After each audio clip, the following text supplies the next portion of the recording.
요즘은. 네. 제목을 한번 따라해 볼까요? 내 안에 거하라. 네, 사실 오늘 이 본문만 따로 한번 말씀을 나눈 적이 있습니다. 네, 오늘 요한복음 전체 순서 속에서 이 본문이 나왔어요. 그래서 한 번 더 이 본문을 잠깐 다루기를 원하는데, 요한복음 13장부터 17장까지를 다락방 강화라고 해요. 예수님께서 다락방에서 최후 만찬을 하시면서 또 제자들에게 하셨던 말씀들 기록하고 있습니다.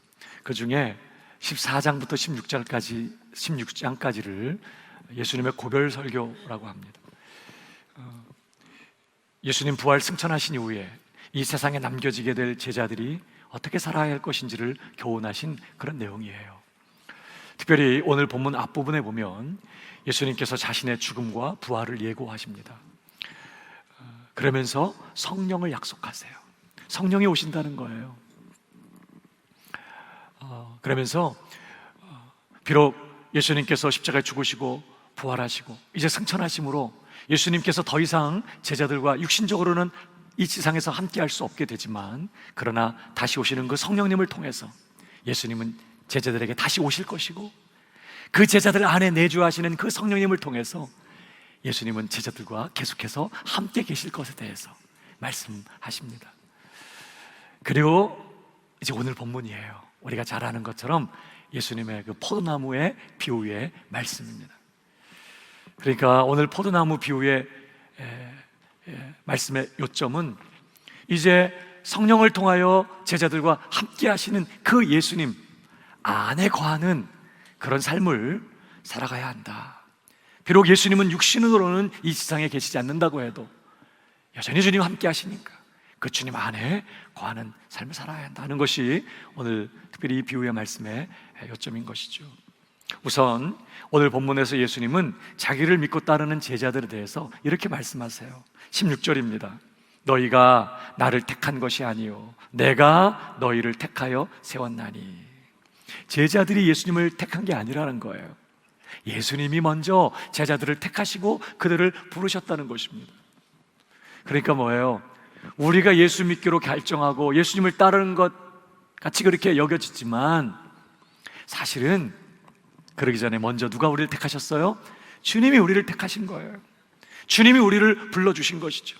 아무런 자격도 없고 정말 아무것도 아닌, 하나님의 심판을 받고 멸망당하여 영원히 죽을 수밖에 없었던 그런 자격 없는 우리들을 주님께서 택하시고 부르셨기 때문에 오늘도 예수님을 믿고 주님을 따르는 이 자리에 와 있게 된 것이죠. 여러분, 그런데 우리 주님께서 우리를 택하시고 부르신 목적이 있다는 것입니다. 그 목적이 뭘까요? 계속 보실까요? 내가 너희를 택하여 세웠나니 이는 너희로 가서 열매를 맺게 하고 또 너희 열매가 항상 있게 하여 그랬습니다. 뭘 위해서 주님이 우리를 택하시고 부르셨어요? 열매를 맺게 하기 위해서, 그 열매가 항상 있게 하기 위해서, 다시 말하면 계속적으로 열매 맺는 그런 삶을 살게 하기 위하여 주님이 우리를 택하시고 부르셨다, 이렇게 말씀하는 것입니다. 그러면서 예수님은 왜 우리가 열매를 맺어야 되는지 그 이유를 몇 가지로 설명하고 계세요. 첫 번째는 우리가 왜 열매를 맺어야 하는가? 누구보다도 예수님을 통하여 우리를 구원하신 우리 하나님 아버지께서 우리에게 열매를 원하기 때문이라고 말씀합니다. 여러분, 오늘 1절을 보십시오. 나는 참 포도나무요 내 아버지는 농부라 그랬습니다. 예수님이 포도나무세요. 이제 비유입니다. 그러면 우리는요, 그 포도나무에 붙어있는 가지예요. 우리 하나님 아버지는요, 포도원 농부이십니다. 여러분, 포도원 농부가 포도나무를 재배하는 목적은 뭐죠? 포도 열매를 따기 위해서예요. 땔감 만들려고 포도나무 재배하지 않습니다. 잘 키워서 땔감 쓰려고 포도나무 재배하지, 건축 자재를 만들려고 포도나무를 재배하지 않아요. 포도원 농부의 목적은 단 하나예요. 열매를 얻기 위함인 것이죠. 여러분, 그러니까 하나님께서 예수님을 통하여 우리를 구원하신 목적, 우리를 예수님의 가지로 예수님께 접붙이셔서 우리를 구원하신 하나님의 목적이 뭐라는 거죠? 열매를 얻기 위함이라는 것입니다. 열매가 우리 하나님 아버지의 목적이라는 거예요. 우리를 향하신. 그래서 2절을 보실까요? 무릇 내게 붙어 있어 열매를 맺지 아니하는 가지는 아버지께서 그것을 제거해 버리시고 무릇 열매를 맺는 가지는 더 열매를 맺게 하려 하여 그것을 깨끗하게 하시느니라. 이 본문의 요점은요, 하나님의 목적은 열매에 있다는 거예요. 우리를 향하신 하나님의 기대, 하나님 그분의 바라시는 것은 우리가 열매를 맺는 것이라는 것이죠. 그래서 8절도 보시기 바랍니다. 너희가 열매를 많이 맺으면 내 아버지께서 영광을 받으실 것이요. 포도원 농부가 언제 행복할까? 그냥 포도 가지, 그냥 포도가 주렁주렁 맺었을 때 얼마나 행복하고 기쁘겠어요. 우리 포도원 농부 되신 우리 하나님 아버지, 포도나무에 붙어있는 가지들의 열매가 주렁주렁 맺힐 때 우리 하나님 기뻐하시고 영광을 받으신다, 그렇게 말씀하는 것입니다. 우리 하나님 아버지께서 우리가 열매 맺는 그런 사람 되기를 원하신다는 것이죠. 저는 저 여러분이 우리 하나님을 기쁘시게 하고 하나님을 영화롭게 하는 그런 성도가 되기를 주님의 이름으로 축복합니다. 열매 맺는 성도가 되십시오. 다른 게 아니에요. 뭘 많이 하고 열심히 하고 이런 것도 귀한 일이지만 정말 하나님이 기뻐하시고 하나님이 정말 영광을 받으시는 때는 우리가 열매를 맺는 신자가 될 때 하나님 영광을 받으시고 기뻐하신다는 것입니다. 더 나아가 두 번째로 왜 우리가 열매를 맺어야 하는가? 열매가 참 신자의 증거이기 때문이라고 말씀하십니다. 여러분, 오늘 8절을 다시 보십시오. 너희가 열매를 많이 맺으면 내 아버지께서 영광을 받으실 것이요 너희는 내 제자가 되리라 그랬어요. 여러분, 지금 이 말씀은요, 열매를 맺어야 내 제자가 될 것이다 이런 뜻이 아니에요. 지금 사실 예수님 다 제자들이에요. 이 말씀은요, 열매를 맺음으로써 너희가 진정으로 내 제자인 것이 증명되리라 이런 뜻이에요. 열매가 예수님의 참 제자, 구원받은 참 신자의 증거라는 것입니다. 물론 여러분, 오해하지 마십시오. 신자는 열매를 맺기 때문에 구원받는 거 아닙니다. 구원은 자격 없는 죄인들이 은혜로 얻는 거예요. 예수를 믿는 믿음으로, 하나님의 은혜로 값없이 구원을 받는 것입니다. 그러나 그렇게 은혜로 구원을 받게 된 사람은 반드시 열매를 맺게 돼 있다는 뜻이에요. 그러니까 그 사람이 진짜 예수 믿는 사람이냐, 그 사람이 정말 구원받은 하나님의 사람, 하나님의 자녀냐, 진짜 신자냐, 뭘로 확인해요? 열매로 확인하는 거예요. 그래서 마태복음 7장 17절에도 이런 말씀이 있습니다. 이와 같이 좋은 나무마다 아름다운 열매를 맺고 못된 나무가 나쁜 열매를 맺나니 좋은 나무가 나쁜 열매를 맺을 수 없고 못된 나무가 아름다운 열매를 맺을 수 없느니라. 여러분, 좋은 열매를 맺었기 때문에 좋은 나무가 아니에요. 그 나무가 이미 좋은 나무이기 때문에 좋은 열매를 맺는 것입니다. 그 나무가 나쁜 열매를 맺었기 때문에 나쁜 나무가 되는 게 아니에요. 원래 나쁜 나무기 때문에 나쁜 열매를 맺는 거예요. 열매는 그 나무의 정체가 뭐였는지를 보여주는 것일 뿐인 거예요. 그래서 그 다음 절 뭐라고 말씀합니까? 19절에 아름다운 열매를 맺지 아니하는 나무마다, 단순히 아름다운 열매를 맺지 않았기 때문이 아니라 아름다운 열매를 맺지 않았다는 건 그 나무가 이미 쓸모없는 가치없는 나쁜 나무라는 뜻이었기 때문에 뭐예요? 찍혀 불에 던져지느니라. 자, 그러면서 결론적으로 뭐라고 말씀하세요? 20절 다 같이 시작. 이러므로 그들의 열매로 그들을 알리라. 그러니까 여러분, 지금 내가 어떤 열매를 맺고 있냐, 이건 너무너무 중요한 거예요. 내가 진짜냐 가짜냐, 내가 참 제자냐 형식적인 종교인이냐, 내가 정말 구원받은 하나님의 자녀냐 안 자녀냐, 열매로 확인이 된다는 거예요. 열매가 그것을 증명한다는 것입니다. 열매가 너무너무 중요한 거예요.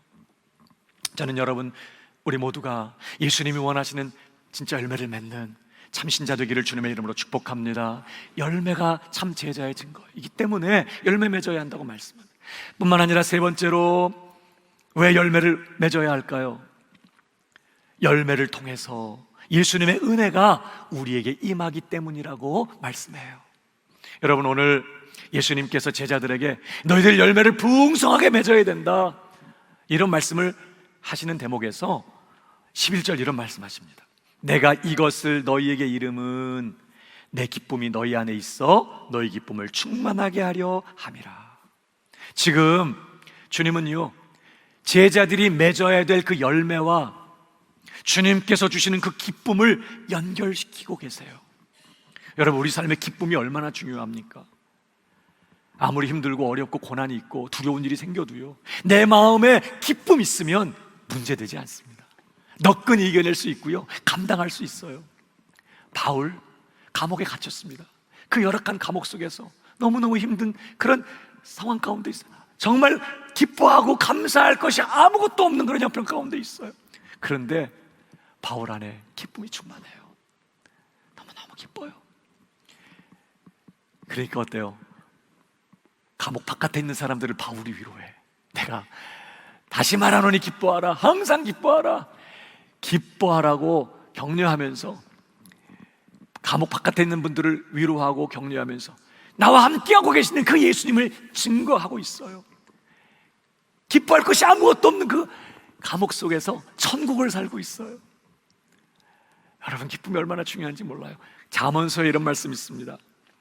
15장 13절에 보니까 마음의 즐거움은 얼굴을 빛나게 하여도 마음의 근심은 심령을 상하게 하느니라. 17장 22절 마음의 즐거움은 양약이라도 심령의 근심은 뼈를 마르게 하느니라. 그러니까 이 근심이라는 거, 영육간에 안 좋은 거 해로워요. 기쁨 있으면 건강하고, 기쁨 있으면 넉넉히 이겨내고, 기쁨 있으면 오래 살아요. 기쁨이 너무너무 중요해요. 저는 저와 여러분 안에 기쁨이 넘치기를 축복합니다. 근데 말이에요, 불행한 소식은 이렇게 중요한 이 기쁨이요, 이 기쁨을 우리 스스로가 만들어낼 수가 없다는 거예요. 기쁨이 필요해. 기쁨이 있어야 돼요. 기쁨이 있어야 넉넉히 이기고, 기쁨이 있어야 두려움도 이기고, 기쁨이 있어야 사명도 감당하고, 기쁨이 있어야 이 정말 감옥 같은 그런 상황 속에서도 천국을 살 수 있어요. 여러분, 기쁨 없으면요, 다 가진 그런 곳에서도 지옥을 살게 돼요.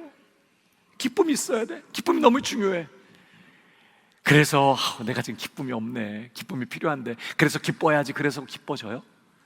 기쁨이라는 건 그렇게 안 돼요.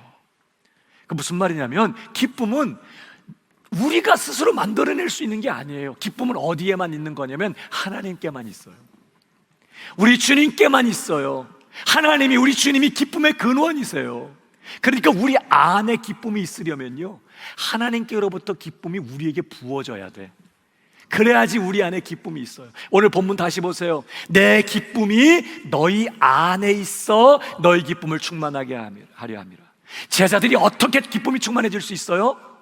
예수님의 기쁨이 그들 안에 부어질 때, 주님의 기쁨이 우리 안에 부어질 때, 우리는 환경과 상황에 상관없이 기쁨 충만하고 기쁨에 겨워서 이 땅에서 천국을 사는 그런 삶을 살 수 있다는 거예요. 근데 말입니다, 주님의 그 기쁨이 우리에게로 오는 통로가 있다는 거예요.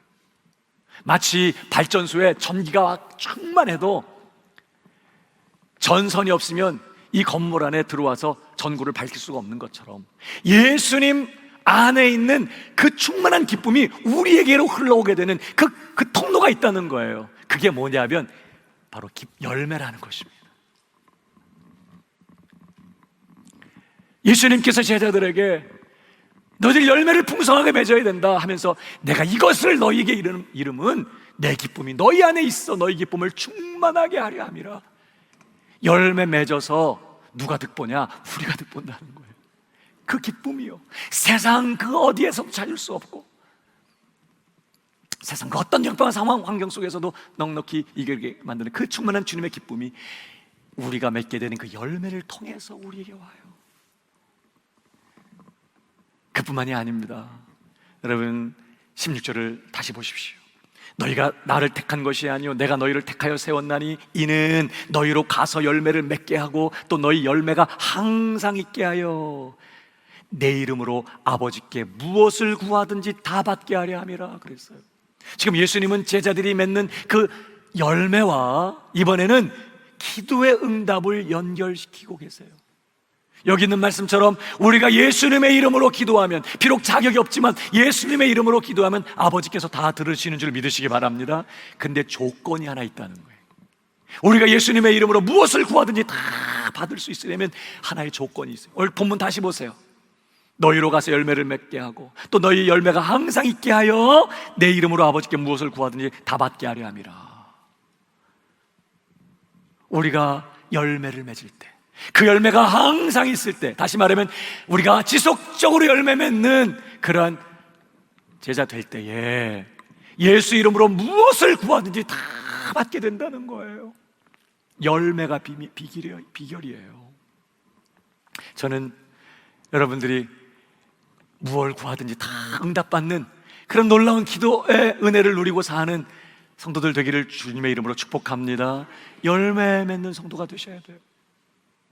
열매가 너무너무 중요한 거예요. 그렇다면 한 걸음 더 나아가서 우리가 맺어야 할 열매가 뭘까요? 도대체 어떤 열매를 맺어야 되는 거죠? 물론 열매에 대해서는 우리가 여러 가지를 얘기할 수 있어요. 그런데 그 중에서 가장 중요한 한 가지를 오늘 우리가 기억해야 돼요. 본문 속에서 이건 꼭 있어야 돼. 이 열매는. 다른 것들은 진짜 흉내 낼 수 있을지 몰라. 근데 이거는 흉내 안 돼요. 이건 반드시 있어야 되고 반드시 가장 중요한 열매예요. 뭘까요? 여러분 오늘 5절을 보십시오. 나는 포도나무요 너희는 가지라 그랬습니다. 예수님이 포도나무시고 우리는 그분에게 붙어있는 가지예요. 그러면 한번 생각해 보세요. 포도나무에 붙어있는 가지에는 무슨 열매가 맺어요? 감 맺히죠? 사과 열려요? 아니에요. 포도 열매가 맺습니다. 포도나무에 붙어있는 가지는 포도 열매가 맺어요. 그럼 다시 묻습니다. 예수 나무에 붙어있는 예수님의 가지에는 어떤 열매가 맺을까? 예수 열매가 맺힌다는 거예요. 예수님이 나타난다는 거예요. 예수님 그분이 드러난다는 거예요. 예수님 그분의 삶의 모습, 예수님의 성품과 인격이 열매로 드러나게 된다는 거예요. 다시 말하면 예수님을 본받아서 예수님처럼 살게 되는 그런 열매가 예수님의 가지들에게서는 반드시 나타난다는 거예요. 그래서 말입니다. 로마서 8장 29절을 보십시오. 같이 읽어볼까요? 시작. 하나님이 미리 아신 자들을 또한 그 아들의 형상을 본받게 하기 위하여 미리 정하셨다. 하나님이 뭘 작정하셨다고요? 그 아들의 형상, 예수님의 형상을 본받게 하기 위하여 미리 정하셨다. 그래서 우리를 구원하셨다는 거예요. 이것이 하나님의 작정이에요. 그저 죄 범죄한 우리를 죄 용서하시고 그저 천국에 데려가시는 그 정도가 목적이 아니라 타락하고 망가져버리고 완전히 하나님의 형상을 잃어버린 깨어진 우리들을 구원하셔서 다시 그 아들 예수님의 형상을 본받게 하기 위하여 하나님 작정하시고 우리를 구원하셨다는 거예요. 그래서 바울이요 고린도 교회 성도들에게 이렇게 권면해요. 11장 1절 내가 그리스도를 본받는 자 된 것 같이 너희는 나를 본받는 자가 되라. 그러니까 결국 너희들 누구 본받아야 된다는 거예요? 내가 그리스도를 본받는 자 된 것 같이 너희는 나를 본받으라. 그러니까 결국 너희는 누구 본받으라는 거죠? 예수 그리스도를 본받는 자가 되라는 거예요. 그것이 신앙의 초점이에요. 어떤 직분을 갖고 있냐, 얼마나 열심히 하냐, 얼마나 오랫동안 교회를 다녔냐 아니라는 거예요. 그것들이 필요 없다는 거 아닙니다. 중요해요. 그러나 핵심은 그래서 그걸 결론으로 해서 지금 예수 그리스도를 닮아가고 있냐는 것입니다. 이게 신앙의 초점이에요. 오랜 신앙생활, 오랫동안 신앙생활을 해왔는데 시간이 갈수록 강팍해지고 더 굳어지고 마음이 교만해지고 예수님을 닮아가는 것이 아니라 오히려 예수님 안 닮은 쪽으로 자꾸 가고 있다면 이건 의심의 여지가 없다는 거예요. 아니라는 거예요. 우리가 맺어야 될 열매, 처음부터 하나님이 작정하신 일, 아니 그리스도를 닮아가는 것입니다. 저와 여러분 어떻습니까? 해가 가고 신앙의 연륜이 쌓일수록 그래서요 더 주님을 닮아가고 계신가요? 내 주변에 있는 사람들이 나를 보면서 더 주님을 느끼게 되고 더 주님을 바라보게 되고 아 주님이 생각나게 되고 나는 내 인격과 성품, 삶의 모습 속에서 시간이 갈수록 점점 더 예수님을 드러내고 있나요? 형식적인 종교 생활에 만족하지 말고 예수님을 닮아가는 저와 여러분 되기를 주님의 이름으로 축복합니다. 여러분 그런데요 이렇게 우리가 예수님을 본받아 사는, 예수님을 점점 더 닮아가는 그 삶의 핵심이 뭘까요? 뭐가 주님을 본받는 삶일까? 그것이 바로 사랑이에요. 그래서 오늘 이 비유의 결론이 어디로 가고 있는지를 보십시오. 다시 16절부터 제가 읽습니다. 너희가 나를 택한 것이 아니요 내가 너희를 택하여 세웠나니 이는 너희로 가서 열매를 맺게 하고 또 너희 열매가 항상 있게 하여 내 이름으로 아버지께 무엇을 구하든지 다 받게 하려 함이라. 그래놓고 이제 분명하게 주님 말씀하세요. 17절 다 같이 시작.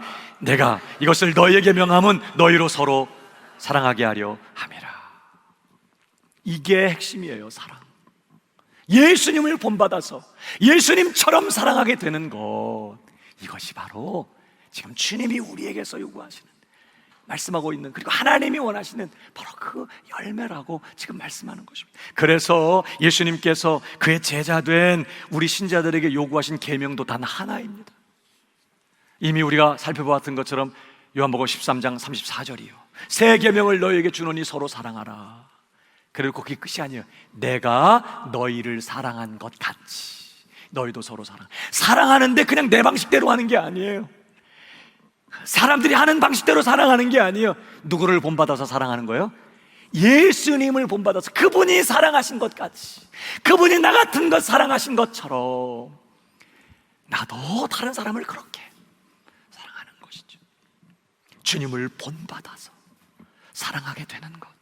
그래서 원수까지라도 사랑하게 되고 오직 사랑만 하며 살게 되는 것, 바로 그것이 우리 신자들이 맺어야 될 주님이 원하시는 열매다 하는 말씀이에요. 그래서 여러분 갈라디아서 5장에 바울이 뭐라고 얘기해요? 성령의 열매는 단수예요. 성령의 열매는 그래놓고 제일 처음에 뭐가 나와요? 사랑과. 많은 분들이 사랑을 은사라고 생각해. 사랑은 은사 아닙니다. 은사는요 주님이 필요에 따라서 나눠줘. 내게 있는 은사가 저 사람에게는 없을 수도 있어요. 저 사람에게 있는 은사가 내게 없을 수 있어. 그럼 다 교회 유익을 위해서 서로 협력하면서 내게 있는 은사 가지고 봉사하고 섬기라고 골고루 다 나눠주는 거예요. 사랑은 은사가 아니에요. 근데 어떤 분들은 사랑은 은사라고 생각해. 난 사랑의 은사를 받지 못했어요. 그래서 내가 이렇게 독해요. 아닙니다 여러분. 사랑은 은사 아니에요. 사랑은 열매. 성령의 열매는 사랑과. 희락과 화평 오래 참은, 이건 다 사랑이라는 성품의 다른 속성들, 다른 모습들, 다른 요소들일 뿐이에요.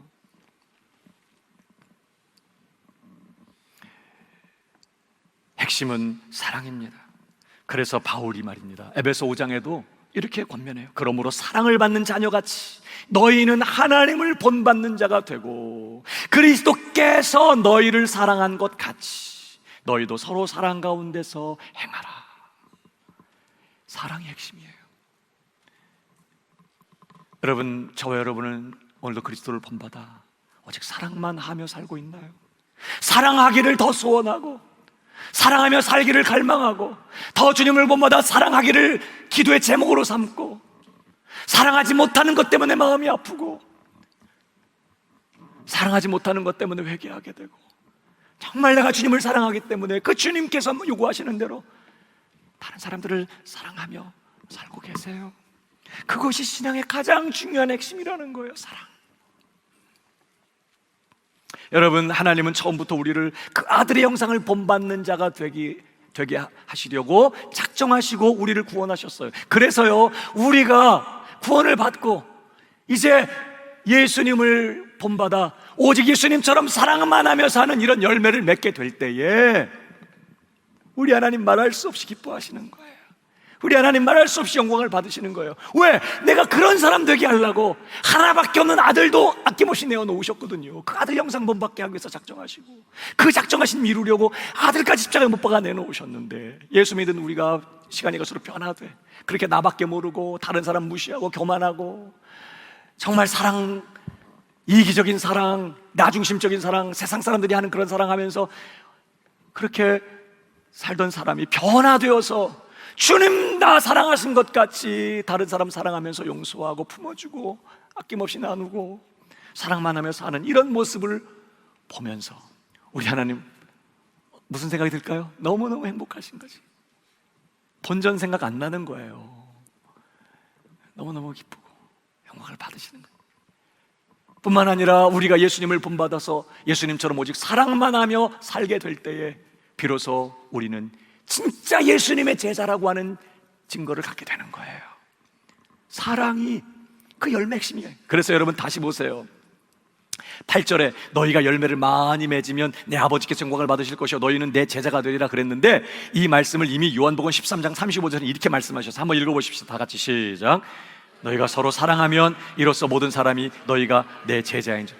자, 열매를 맺으면 너희가 내 제자인 줄 알리라. 이 말씀 어떻게 하고 있어요? 너희가 서로 사랑하면 내 제자인 줄 알리라. 그러니까 이 열매의 핵심이 뭐냐? 주님을 본받아 오직 사랑만 하며 살게 되는 이 일이라는 거예요. 우리가 서로 사랑할 때, 주님처럼 사랑할 때, 주님을 닮아 본받아 사랑할 때 비로소 우리는 예수님의 제자라는 참 증거를 갖게 되고, 이 말은 다시 말하면 우리를 통해서 주님이 증거될 것이라는 뜻이에요. 주님 살아계신 게 맞네. 그뿐만이 아니라 우리가 예수님을 본받아 예수님처럼 사랑하게 되는 이런 열매를 맺게 될 때에 비로소 우리는 주님의 충만한 기쁨을 내 것으로 소유하게 된다는 말이에요. 여러분 한번 해봐요. 누군가를 아낌없이 베풀고 사랑하고, 더 주지 못해서 안타깝고 봉사하고 섬기고, 여러분 사랑하면 외롭지 않아요. 사랑하면 고독하지 않습니다. 사랑하면 상처되지 않아요. 누가 나 좀 안 사랑해주나, 나 좀 안 알아주나, 자꾸 사랑만 받으려고 하니까 열등감에 빠지고 무시당하는 것 같고 외롭고 고독하고, 그래서 나를 무시하고 있구나 낙심하게 되고 상처받는 거예요. 사랑하면 행복해져요. 사랑하면서 불행해지는 사람 본 일 없어요. 사랑하게 되면 주님 약속하신 것처럼 주님의 그 기쁨이 우리 안에 충만하게 되는 일들이 일어나요. 그래서 성령 열매는 사랑과, 그 다음 나오는 게 뭐예요? 희락과예요. 사랑하면 반드시 그 사랑 뒤에는 희락이 따라오게 돼 있거든요. 여러분 우리가 예수님을 본받아서 사랑만 하며 사는 이런 열매를 맺게 되면요, 우리가 예수 이름으로 무엇을 구하든지 다 받게 돼요. 하나님이 주시고 싶어도 못 주는 사람들이 있어요. 욕심으로 구하고, 이기적인 마음으로, 탐심으로 구하고, 나 자신만을 위해서 구하고, 그래서 주면 그건 내가 먹고, 그래서 그냥 우리 집 화장실로만 들어가고.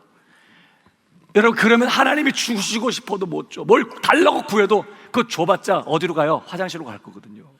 그 줘봤자 그 욕심으로 구하는 것이고, 그 주면 안 되는 거예요. 그거 주면 망가져. 그러니까 하나님이 주시고 싶어도 못 줘. 그러나 사랑으로 사는 사람, 아낌없이 베풀고 나누어주고 불쌍히 여기고 긍휼히 여기고 내게 있는 건 나누어서 나를 죽여 땀을 살리는, 여러분 예수님을 본받아 사랑하는 사람은요, 능력을 주면 그 능력이 주변의 사람들에게 흘러가서 그 사람들을 살려. 재물을 주면 그 재물이 주변의 사람들에게 흘러가서 필요한 사람들을 살려. 은사를 주면 그 은사 가지고 주변의 사람들을 다 살려. 그러니까 예수님을 본받아 사랑하는 사람, 무엇을 구하든지 하나님이 부담 갖지 않고 주실 수 있는 거예요. 믿으시면 아멘 하시기 바랍니다. 오늘 주님이 그 얘기를 하시는 거예요. 열매가 기쁨이 충만하게 되는 비결이고, 열매가 기도응답의 비결이다. 그러니까 요즘 내 마음에 기쁨이 없다 그러면 주변 사람 탓할 일 아니에요. 그 사람 때문에 내가 지금 이렇게 속상해. 그 일 때문에 내가 이렇게 힘들고 기쁨이 없는 거야. 여러분, 기쁨은 그런 게 아닙니다. 환경에 상관이 없는 거, 진짜 기쁨은. 내 안에 기쁨이 없다 그러면 뭘 점검해 봐야 돼요? 열매. 사랑이 식었나? 내 안에 누군가 용서하지 않고 섭섭한 마음 풀지 않고 누군가에 대해서 안 좋은 생각 가지고 원망하는 마음, 불평하는 마음, 사랑이 식어져 있지 않나? 이거 확인해 봐야 된다는, 그것이 지금 주님께로부터 오는 기쁨을 가로막고 있는 거예요. 그러니까 그걸 해결하지 않고 내가 왜 이렇게 기쁨이 없는지, 왜 이렇게 짜증만 나는지 사람들은 알지 못한 채 살게 되는 것이죠. 열매를 점검해 봐야 돼요. 기도를 열심히 하고 있는데 응답이 없다. 물론 여러 가지를 점검해 봐야 돼요. 왜냐하면 기도 응답이 늦어지거나 지연되는 거나 늦어지는 거나, 하여튼 지연되는 이유가요, 지금 이 타임이 아니기 때문에 하나님이 기다리는 것일 수도 있어요. 구하고 있지만 아직은 아니다, 기다려라. 구하지만 하나님이 더 좋은 다른 것으로 주시기 때문에 그것이 응답되지 않을 수도 있어요. 그러나 말입니다, 그런 것도 점검해 봐야 되지만 내가 지금 열심히 기도하고 있는데 응답이 없다? 아니, 아예 기도 생활이 잘 안 된다? 하나님 앞에 나아갔는데 나 혼자 있다 오는 것 같다? 뭘 점검해 봐야 될까요? 열매, 사랑. 지금 내 안에 사랑이 식어 있으면 기도 안 돼요. 누군가 미워하는 마음, 누군가에 대해서 상처받은 마음, 시험된 마음, 섭섭한 마음, 용서치 못한 마음, 증오하는 마음, 악감 품고, 여러분, 주님과의 친밀한 교제, 우리가 주님 앞에 나아가 구할 때 기도 응답 받을 수 없는 거예요. 열매가 그렇게 중요하다는 거예요. 주님을 닮아 주님처럼 오직 사랑만 하며 사는, 그래서 주님이 우리에게 주시는 이 은혜와 복 다 받아 누릴 뿐만 아니라 예수님의 제자인 것을 증명하면서 예수님을 증언하며 우리 하나님께 영광 돌리는 승리의 삶을 사는 우리 성도들 되기를 주님의 이름으로 축복합니다. 말씀을 마치면서요, 그러면 어떻게 우리가 열매 맺는 사람 될 수 있을까? 열매 맺는 삶을 살기 위해서 우리에게 필요한 것이 뭘까 하는 것입니다. 답은 4절에 있습니다. 같이 읽어보십시다. 시작. 내 안에 거하라, 나도 너희 안에 거하리라. 제가 읽겠습니다. 가지가 포도나무에 붙어있지 아니하면 스스로 열매를 맺을 수 없음 같이 너희도 내 안에 있지 아니하면 그러하리라. 그러므로 내 안에 거하라 하는 것입니다. 주님 안에 거하는 거예요. 주님 안에 거하면 열매는 저절로 맺혀진다, 이런 말씀입니다. 여러분, 주님 안에 거하는 삶은 어떤 삶이죠? 마치 오늘 본문에 있는 것처럼 포도나무에 가지가 붙어있는 것처럼 이 주님, 예수님 안에 거하는 삶은요, 한마디로 말하면 예수님께 붙어서 사는 삶이에요. 그냥 찰싹 달라붙어갔어. 달라붙는 정도가 아니라 완전히 하나로 연합된. 그래서 나무 가지가 그 줄기로부터 모든 것을 공급받으면서 사는 것처럼 예수님께 붙어서 예수님을 내 삶의 주님으로 모시고 예수님을 내 삶의 전부로 삼고 내 전부를 예수님 앞에 내어드리고 예수님을 붙들고 예수님 의지하고 예수님과 정말 교통하면서 예수님과 동행하고 예수님과 동거하면서 예수 붙잡고 사는 인생, 예수님 전적으로 의지하고 사는 삶, 이게 예수님 안에 거하는 삶인 거예요. 너희가 나 떠나서 아무것도 할 수 없어. 그렇습니다, 주님. 주님 떠나서 난 아무것도 아니고 아무것도 할 수 없습니다. 난 오늘 주님을 원합니다. 주님께 찰싹 달라붙어서 주님 의지하고 사는 삶.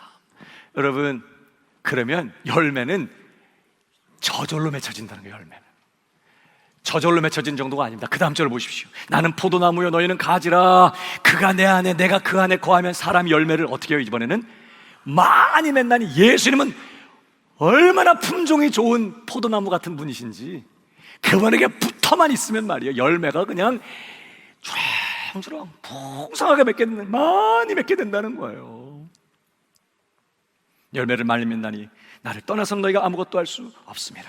그러니까 여러분, 열매 맺으려고 노력하지 마요. 물론 또 오해하지 마십시오.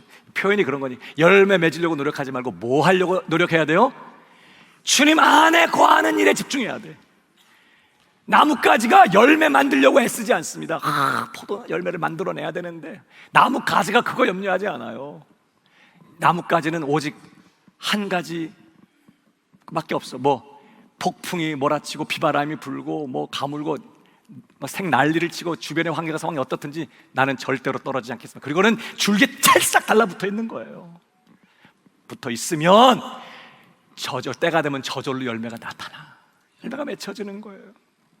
여러분, 열매 맺으려고 노력하지 말고 주 예수님께 집중하고 주님께 몰두하고 주님 안에 거하는 저와 여러분의 삶이 되기를 주님의 이름으로 축복합니다. 주님, 나는 아무것도 아닙니다. 주님 떠나서는 아무것도 할 수 없습니다. 난 주님만 바라봅니다. 주님만 의지합니다. 그렇게 주님 붙들고 사는 것이죠. 여러분, 형식적인 종교 생활에 만족하지 마십시오. 교회에 와서 예배 참석하고 봉사하고 성도들과 교제하는 일, 우리 신앙생활에 굉장히 중요한 일들이에요. 너무너무 귀한 일들이에요. 그러나 이 한 가지가 빠져버리면 다 꽝이에요. 그게 뭐예요? 예수님을 내 삶의 중심에 모시는 거예요. 주님께 붙어 사는 것입니다. 예수님을 내 삶의 전부로 삼고 사는 거예요. 나는 주님 없이 아무것도 아닙니다. 주님만 바라봅니다. 주님만 의지합니다. 주님께 달라붙어서 주님께 모든 거 맡기고 나와 함께 하시는 그 주님 바라보고 의식하면서 먹든지 마시든 뭘 하든지 늘 주님과 동행하고 늘 주님과 동거하고 24시간 주님과 교제하면서 주님과 함께 사는 거예요. 여러분, 엄마들이 아기를 임신하면 내 안에 잉태된 아기를 잊어버리지 않아요. 임신한 사실 잊어버리고 막 뛰어다니고, 임신한 사실 잊어버리고 막 하고 막 아무거나 막 먹고 막 먹다 보니까 내가 임신했었네. 이런 엄마들 있어요? 몰라요. 전 경험이 없어서. 여러분, 임신하게 되면 그때부터 임신했다고 이제 몇 주 되셨습니다. 이제 딱 확인이 된 다음부터는 항상 내 안에 생명이 있다는 사실에 대해서 의식하게 돼 있어요. 먹어도 그거 생각하고 먹어요. 조심하는 거예요. 듣는 것도 조심하고 몸 조심해서 행동해요. 누울 때도 조심해서 눕고 행동할 때 조심해서 하고 항상 생각하게 돼 있어요. 신경을 쓰게 돼 있어요. 예수님이 내 안에 거하시는 사람, 예수님을 내 안에 모시고 사는 사람도 마찬가지라는 거예요. 그 주님을 의식하게 되고 그 주님 바라보게 되고 그 주님을 신경 쓰게 되고, 물론 좀 부담스러울 때도 있지만 그 주님 의지하고 그 주님 바라보고 그 주님께 마음을 드리고 그 주님 의지하면서 주님 붙잡고 사는 것이죠. 주님께 붙어서 사는 것, 그게 주님 안에 거하는 삶의 모습이에요. 요즘 코로나 바이러스 때문에 많은 분들이요, 걱정과 두려움이 많습니다. 사실 이런 상황에서 걱정하고 두려워하는 거 자연스러운 반응이에요. 그런데 말입니다, 우리가 자꾸만 이 신종 코로나 바이러스에 집중하면 우리 안에 두려움이 더 커져요. 계속 바이러스를 생각해, 계속 바이러스를 묵상해, 계속 바이러스를 바라보고 어디까지 왔나, 혹시 저 사람 바이러스 막 이러면서 계속 바이러스를 생각하고, 스마트폰 열면 코로나 바이러스 지금 상황이 어떤지, 어디까지 왔는지, 확진자가 지금 어디에 있는지 계속 바이러스 생각하고 바이러스 묵상, 자꾸 바이러스에 집중하다 보면요 계속 우리 안에 두려움은 더 커지게 돼서 이제 아무것도 못하게 돼. 어디서 확진자 하나 생겼다면 덜컹 겁이 나고 두렵고 더 마음은 강팍해지고 더 마음은 어두워지고요, 절대 믿음으로 살 수가 없게 돼버려요. 처방은 뭐예요? 주님 안에 거하는 거예요. 예수님께 집중하는 것입니다. 그 예수님께 몰두하는 거예요. 내 안에 와 계신 이가 어떤 분이신지에 대해서 계속 생각하는 거예요. 하늘과 땅의 모든 권세를 가지신 예수 그리스도, 하늘보다 높이 들리신 예수 그리스도, 영원전부터 영원까지 하나님이시며 영광 받으신 하나님이시며 나 같은 걸 사랑하셔서 날 구원하시기 위하여 십자가에 자신의 전부를 내어놓으신, 그렇게 나를 편드시고 나를 사랑하시고 나를 생각하시고 나를 위하시고 나를 사랑하시는 나의 주님, 죄와 사망과 사단의 권세 완전히 밟아 이기시고 지금도 그 높은 보좌에 앉으셔서 이 모든 것 다스리시고 통치하시는 그 위대하시고 그 높으신 우리 주 예수님이 지금 내 안에 와 계시는 거예요. 그 주님 때문에 감격하고 그 주님 때문에 놀라워하고, 와우, 이렇게 크신 분이 나 같은 걸 사랑하고 계신다니, 그 주님의 사랑 때문에 감사하고 감격하고 놀라워하고 그 주님을 기뻐하고 즐거워하고 그 주님께 내 마음을 드리고 그 주님을 바라보는 사람, 넉넉히 세상 이기며 살 수 있는 자가 되는 거예요. 지금 코로나 바이러스가 어디까지 왔나? 지금 코로나 바이러스가 어디까지 온 거지? 애를 학교 보내야 되나 말아야 되나? 그러고 있는 사이에 이미 내 안에 와 계신 그 주님에 대해서 우리가 놓칠 수 있다 이 말이에요. 그 크신 주님이 이미 내 안에 와 계시고 죽기까지 나를 사랑하신 주님이 세상 끝날까지 내가 너희와 항상 함께 있을 것이다. 세상에 나가는 제자들에게 단 검 한 자로 쥐어준 것 없이 빈손으로 내보내시면서 주님은 확신 가지고 약속하셔서 걱정하지 마, 두려워하지 마, 내가 세상 끝날까지 너희와 항상 함께 있을 거야. 그 주님이 지금 내 안에 와 계신다는 사실 때문에 감격하고 감사하고 기뻐하고 그 주님께 사랑을 고백하고 그 주님을 찬양하고 염려와 걱정, 근심 있을 때마다 주님께 맡기고 궁금한 거 있으면 주님께 여쭤보고 먹을든지 마시든지 뭘 하든지 늘 주님과 함께 동행하면서 거리를 걸을 때에도 운전할 때도 일할 때에도 주님과 마음으로 대화하면서 늘 함께 계시는 그 주님 바라보며 주님과 오늘을 함께 사는 그 사람 흔들리지 않습니다.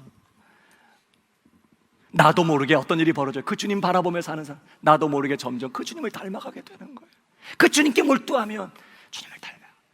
주님처럼 그 주님의 사랑에 감격하는 그 사람, 다른 사람 사랑할 수 있게 되는 거예요. 그렇게 우리가 주님을 닮아 사랑만 하며 살아갈 때 우리 하나님은 영광을 받으시게 될 것입니다. 우리가 그렇게 주님을 닮아 사랑하며 살아갈 때 우리를 통해 주 예수님이 증거되실 거예요. 주님의 참 제자로 증명되는 것이죠. 우리가 무엇보다 우리가 그렇게 주님을 닮아 사랑만 하며 사는 그 열매를 맺을 때 우리 안에 기쁨이 충만하게 되고, 바이러스 조심 안 해도 된다 그런 얘기는 아닙니다. 조심하세요. 손도 잘 닦고 조심해야 되지만 여러분, 그런 거와 상관없이 우리 마음에 기쁨을 가지고 그 기쁨, 충만한 기쁨을 누리면서 우리가 예수 이름으로 무엇을 구하지 다 받아 누리는 그 복 빼앗기지 않고 사는 저와 여러분 되길 주님의 이름으로 축복합니다. 주님 안에 거하는 이 한 주간 우리 남은 생애 되기를 주님의 이름으로 축복합니다. 우리 모두 자리에 일어나겠습니다.